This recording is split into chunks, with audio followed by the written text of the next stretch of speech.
ನಮಸ್ತೆ, ನಾನಿವತ್ತು ಖಾರ ಬಾತ್ ಮಾಡ್ತಾ ಇದ್ದೀನಿ. ಅದಕ್ಕೆ ಬೇಕಾಗಿರುವ ಸಾಮಗ್ರಿಗಳು: ಕಟ್ ಮಾಡ್ಕೊಂಡಿರುವಂಥ ಈರುಳ್ಳಿ, ಶಿಮ್ಲಾ ಮಿರ್ಚ್, ಟೊಮೆಟೊ, ಹಸಿ ಬಟಾಣಿ, ಹಸಿ ಮೆಣಸಿನಕಾಯಿ, ಕ್ಯಾರೆಟ್, ಕರಿಬೇವು ಸೊಪ್ಪು ಮತ್ತು ಬೀನ್ಸ್, ಹಸಿ ಶುಂಠಿ, ಸಕ್ಕರೆ, ತೆಂಗಿನಕಾಯಿ ತುರಿ, ಕೊತ್ತಂಬರಿ ಸೊಪ್ಪು, ಎಣ್ಣೆ, ಜೀರಿಗೆ, ಸಾಸಿವೆ, ಅರಿಶಿನ ಪೌಡರ್, ಉಪ್ಪು, ಶೇಂಗಾ, ಉದ್ದಿನಬೇಳೆ, ಕಡಲೆಬೇಳೆ, chilli powder, vangibath masala powder, ತುಪ್ಪ. ಮೊದಲಿಗೆ ಸ್ವಲ್ಪ ಎಣ್ಣೆ ಹಾಕೊಂಡ್ಬಿಡ್ತೀನಿ. ರವಾ ಹುರ್ಕೋಬೇಕಲ್ಲ, ಈ ರವಾ ಹುರ್ಕೊಂಡ್ಬಿಡಿ. ಒಂದ್ಸಲ ನೀರು ಕೂಡ ಬಿಸಿ ಮಾಡಲಿಕ್ಕೆ ಇಟ್ಕೊಂಡ್ಬಿಡಿ. ನೀವು ರವಾನ ಎಷ್ಟು ಚೆನ್ನಾಗಿ ಫ್ರೈ ಮಾಡ್ಕೋತೀರೋ, ರವಾ ನೀವು ನೀರಲ್ಲಿ ಹಾಕುವಾಗ ಸ್ವಲ್ಪ ಗಂಟು ಬರೋದಿಲ್ಲ. ಅದಕ್ಕೆ ರವಾನ ನೀವು ಚೆನ್ನಾಗಿ ಫ್ರೈ ಮಾಡ್ಕೊಳ್ಳಿ. ಇದು ಸ್ಟವ್ ಆಫ್ ಮಾಡ್ಕೊಂಡ್ಬಿಡ್ತೀನಿ ನಾನು. ಈಗ ಎಣ್ಣೆ ಹಾಕೊಂಡ್ಬಿಡೋಣ. ಕಡಲೆಬೇಳೆ, ಶೇಂಗಾ ಹಾಕೊಂಡ್ಬಿಡಿ. ಸ್ವಲ್ಪ ಕಡಲೆಬೇಳೆ ಫ್ರೈ ಆದ ತಕ್ಷಣ ಉದ್ದಿನಬೇಳೆ ಹಾಕೊಳ್ಳಿ. ಉದ್ದಿನಬೇಳೆ ಸ್ವಲ್ಪ ಬೇಗನೆ ಫ್ರೈ ಆಗುತ್ತಲ್ಲ, ಸರಿ ಫ್ರೈ ಮಾಡ್ಕೊಂಡ್ಬಿಡಿ. ಎಲ್ಲ ಚೆನ್ನಾಗಿ ಫ್ರೈ ಆಗೋದು. ಫ್ರೈ ಆದಮೇಲೆ ಸಾಸಿವೆ, ಜೀರಿಗೆ, ಈರುಳ್ಳಿ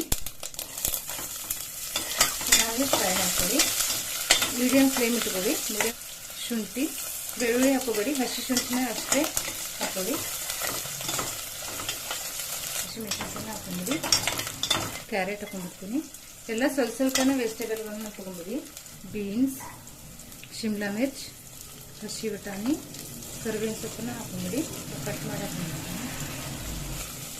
ಹಾಗೆ ಫ್ರೈ ಮಾಡ್ಕೊಂಡ್ಬಿಡಿ. ಎಲ್ಲನೂ ಮೀಡಿಯಂ ಫ್ಲೇಮ್ ಇಟ್ಕೊಂಡು ಫ್ರೈ ಮಾಡ್ಕೊಳ್ಳಿ. ಈಗ ಇದು ಫ್ರೈ ಆಗಿದೆ. ಈಗ ಟೊಮೆಟೊ ಹಾಕೊಂಡ್ಬಿಡ್ತೀನಿ ನಾನು.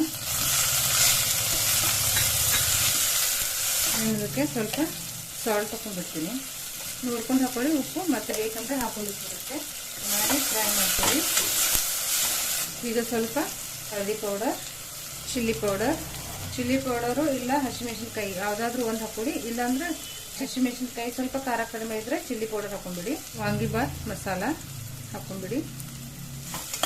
ಚೆನ್ನಾಗಿ ಮಿಕ್ಸ್ ಮಾಡ್ಕೊಂಡ್ಬಿಡಿ. ಮಸಾಲೆ ಎಲ್ಲ ಕೂಡ್ಕೊಂಡ್ಬಿಡಿ. ಎಣ್ಣೆಯಲ್ಲಿ ಫ್ರೈ ಮಾಡ್ತೀವಿ.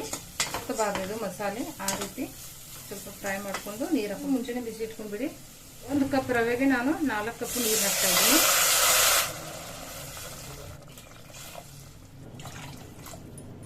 ಈಗ ಸ್ವಲ್ಪ ಕೊತ್ತಂಬರಿ ಸೊಪ್ಪು ಹಾಕೊಂಡ್ಬಿಡಿ.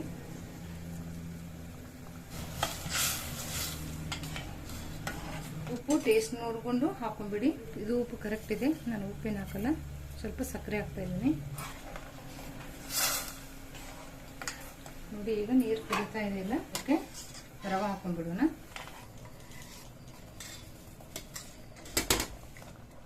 ನೋಡಿ ಗಂಟಾಗದೆ. ಈಗ ಲಿಡ್ ಕ್ಲೋಸ್ ಮಾಡ್ಕೊಂಡ್ಬಿಡ್ತೀನಿ. ಕುದಿಲಿದು ನೋಡಿ. ಚೆನ್ನಾಗಿ ಮಿಕ್ಸ್ ಮಾಡ್ಕೊಂಡ್ಬಿಡಿ. ತುಪ್ಪ,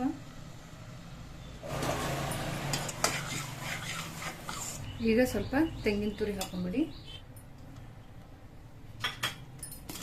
ಮಿಕ್ಸ್ ಮಾಡ್ಕೊಂಡ್ಬಿಡಿ. ಈಗ ಇದು ರೆಡಿಯಾಗಿದೆ. ಸ್ಟವ್ ಬಂದ್ ಮಾಡ್ಕೊಂಡ್ಬಿಡ್ತೀನಿ ನಾನು. ನೋಡಿ, ಈಗ ಖಾರ ಬಾತ್ ರೆಡಿಯಾಗಿದೆ. ತುಂಬಾ ಚೆನ್ನಾಗಿದೆ. ಟ್ರೈ ಮಾಡಿ. ಇದನ್ನು ನೀವು ಕೊಬ್ಬರಿ ಚಟ್ನಿ ಜೊತೆಗೆ ತಿನ್ಬೋದು. ತುಂಬಾ ಚೆನ್ನಾಗಿರುತ್ತೆ.